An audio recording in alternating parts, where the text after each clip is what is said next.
Kita ke dalam negeri, Menteri Pekerjaan Umum Dodi Hanggodo merespon kabar dirinya akan dicopot dari jabatannya dalam perombakan kabinet pada Agustus mendatang. Dodi menegaskan bahwa keputusan reshuffle kabinet merupakan kewenangan Presiden Prabowo Subianto.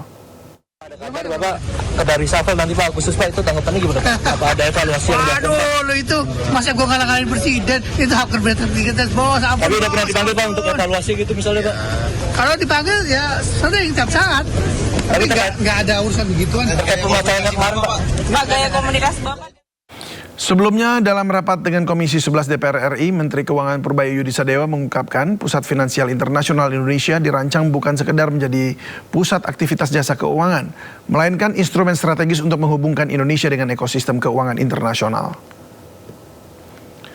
Menurut Purbaya, Pusat Finansial Internasional Indonesia akan memfasilitasi pembiayaan sektor real, proyek strategis nasional, pembiayaan infrastruktur, pembiayaan iklim, dan pembiayaan berkelanjutan. Keberadaan PFII diharapkan dapat mempercepat transfer teknologi, meningkatkan kapasitas sumber daya manusia, dan memperluas kesempatan ekonomi bagi masyarakat Indonesia. Pusat Finansial Internasional Indonesia juga memuat berbagai fasilitas untuk meningkatkan daya tarik investasi, mulai dari insentif perpajakan, kepabeanan, golden visa, keimigrasian, ketenaga kerjaan, perizinan, serta residensi. Pembentukan Pusat Finansial Internasional Indonesia bertujuan antara lain untuk meningkatkan daya saing Indonesia sebagai pusat keuangan internasional guna memperkuat kedaulatan ekonomi nasional, mendorong pendalaman dan inovasi sektor keuangan, menarik investasi dan pelaku usaha sektor keuangan baik nasional maupun internasional, memfasilitasi pembiayaan sektor real, proyek strategis nasional, pembiayaan berkelanjutan, pembiayaan iklim, pembiayaan infrastruktur, dan pembiayaan lainnya, serta memperkuat kontribusi sektor keuangan terhadap perekonomian nasional. Kondisi di Selat Hormuz terus memanas. Kali ini Iran diduga menyerang kapal komersial Saudi yang mencoba melintasi perairan Oman. Beredar video di media sosial, salah satu kapal komersial milik Arab Saudi terbakar hebat di perairan Oman. Menurut laporan maritim awal dari UKMTO, ruang mesin sebuah kapal terbakar di 8 mil barat laut Qumzar, Oman. Dugaan sementara, kapal terbakar akibat terkena proyektil. Dan seluruh awak kapal berhasil dievakuasi dengan selamat. Belum ada pernyataan langsung dari pihak Arab Saudi maupun Iran. Namun serangan ini terjadi tepat 1 jam setelah Houthi memberlakukan blokade laut penuh terhadap Arab Saudi.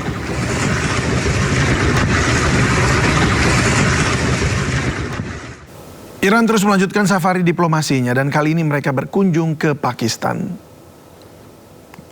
Menteri Dalam Negeri Iran Eskandar Momeni tiba di Islamabad pada Senin malam. Kedatangannya disambut langsung oleh Menteri Dalam Negeri Pakistan Mohsin Naqvi.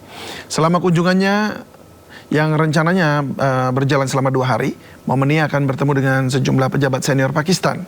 Pertemuannya membahas kondisi kawasan yang semakin memanas. Setelah kunjungannya ke Pakistan, Momeni akan menuju ke New Delhi, India untuk berpartisipasi dalam pertemuan darurat para menteri dan pejabat negara-negara BRICS.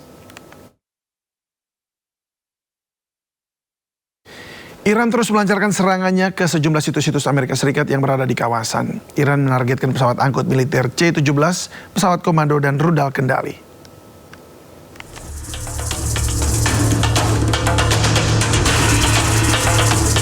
Korps Garda Revolusi Iran merilis rekaman serangan gelombang ke-21 dan 22 Operasi Nasr 2. Rudal-rudal diluncurkan dari sejumlah lokasi menuju situs-situs militer Amerika Serikat yang berada di Timur Tengah. Iran meluncurkan sejumlah rudal berbahan bakar padat, Khaibar, Sekan, Zulfikar, dan Fateh.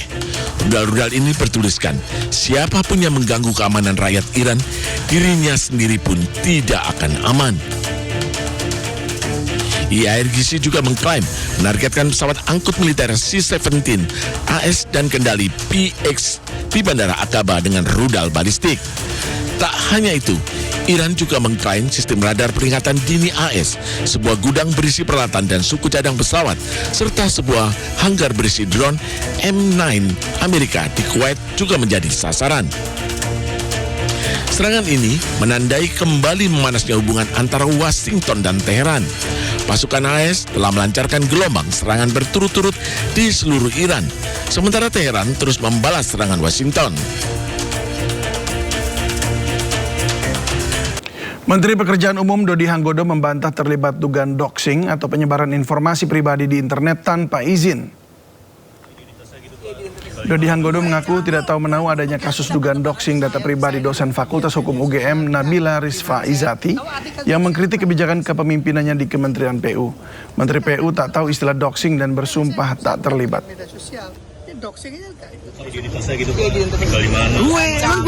Gue pegiat minta tanggapan aja Pak. Saya ini loh pegiat media sosial, enggak gimana saya tahu artikel doxingnya Mbak yang jelasin. Yang ngerti saya gitu-gitu. Saya nggak pernah komentar apa-apa kan. Enggak, saya bukan pegiat media sosial. Ini doxingnya kosakata baru bagi saya. Enggak Mbak, saya enggak. Demi Allah, demi Rasulullah. Gimana Pak? Ketika mana? Yang mengkritik Bapak, apakah Bapak kesana itu gimana Pak? Apakah menerima kritik dari mereka atau seperti Nggak ada masalah, kritik itu kan bagus. Kritik itu bagus, membuat saya lebih bisa membagi diri sendiri ke depan. Nggak ada masalah. Tapi dapat atensi dari Presiden nggak Pak? Soal Kritikan yang terhadap Bapak di media sosial. tadi. Iya. Nggak ada. Tadi atau sebelumnya dipanggil gitu. Sebelumnya kasus dugaan pengancaman dan doxing diduga menyasar kalangan akademisi. Nabila Rizfa Izati, dosen hukum ketenagakerjaan FH UGM, diduga menjadi sasaran intimidasi setelah mengkritik kebijakan mutasi di lingkungan Kementerian Pekerjaan Umum. Selain Nabila, pegiat media sosial Ferry Koto juga mengaku menerima ancaman setelah mengkritik Menteri PU.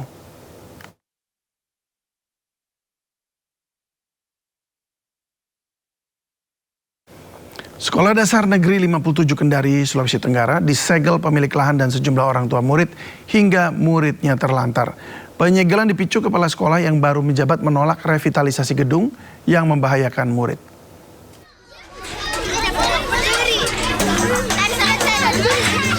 Murid Sekolah Dasar Negeri 57 Kendari, Sulawesi Tenggara terlantar di depan sekolah akibat pintu masuk disegel. Di depan sekolah, sejumlah orang tua murid berkumpul memprotes kepala sekolah yang baru dilantik karena dinilai semena-mena. Setelah perwakilan Dinas Pendidikan Kota Kendari bernegosiasi dengan pemilik lahan, gembok pintu masuk sekolah akhirnya dibuka.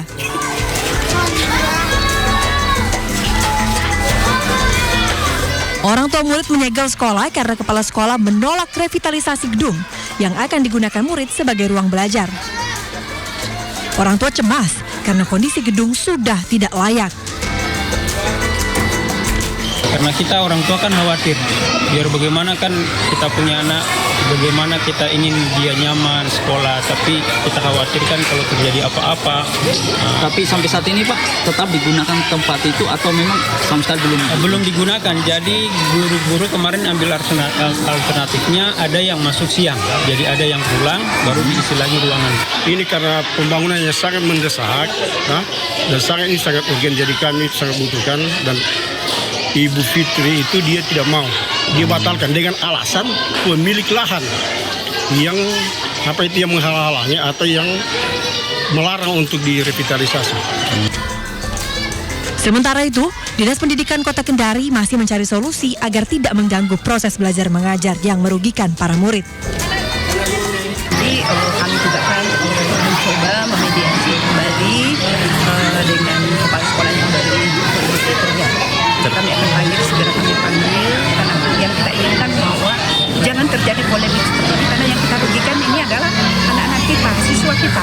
Mereka tidak akan belajar kalau seperti ini, misalnya ada penyegelan atau apa, itu kan tidak elok sekali. Rehabilitasi kemarin.